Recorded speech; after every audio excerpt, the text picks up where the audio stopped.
If you or someone you love has been exposed to the chemicals from the Palestine, Ohio chemical disaster, you may find the following video of interest. The first question is, which toxins may you have been exposed to? So far, we know that this list includes vinyl chloride, dioxin, ethyl hexyl acrylate, isobutylene, and phosgene, but there may be other chemicals that were on the train's manifest that have not been made public yet.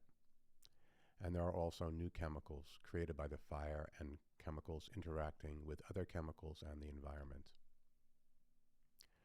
Can you test for exposure? Yes.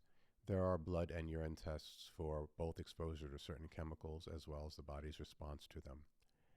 But if you live in the area, and that's anything within 500 miles at this point in time, or have any unusual symptoms, or are seeing changes to the wildlife, dead animals, birds falling out of the sky, I think you should simply assume exposure at this point. How do you get rid of these toxins? First, we need to distinguish water from fat-soluble toxins.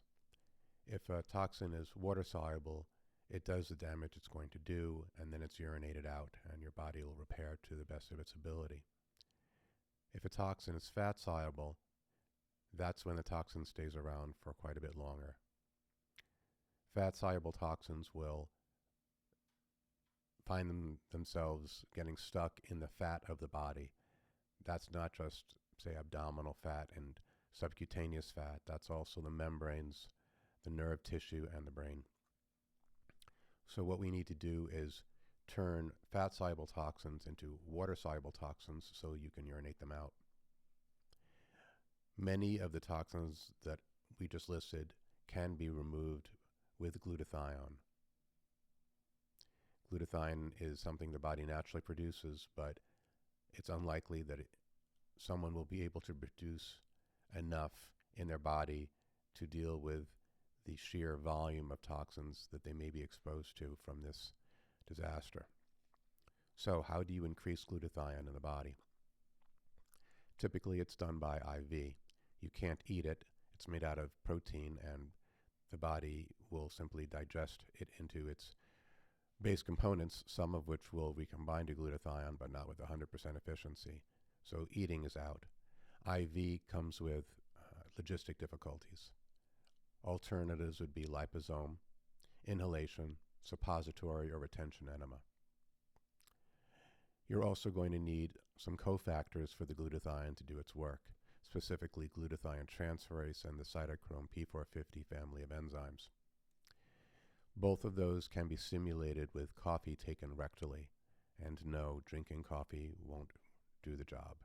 It has to go directly to the liver to have this effect. What is the protocol you might consider? First, some glutathione in a nebulizer. Now, there's only so much liquid a person can inhale in from a nebulizer before they start kind of choking on it. But certainly this would be useful to consider to support the lungs, which are very fragile. Additionally, you should be completely abstaining from alcohol during this period because it affects and damages the lung surfactant, which will be needed to help rebuild the lungs. To get larger amounts of glutathione into the body, it's going to have to be done either by suppository or rectally. So one thing you can do is you can go and make 1 cup of coffee, warm coffee. You'll also need 2 grams of glutathione powder and a 60 ml catheter tip syringe, which looks like this.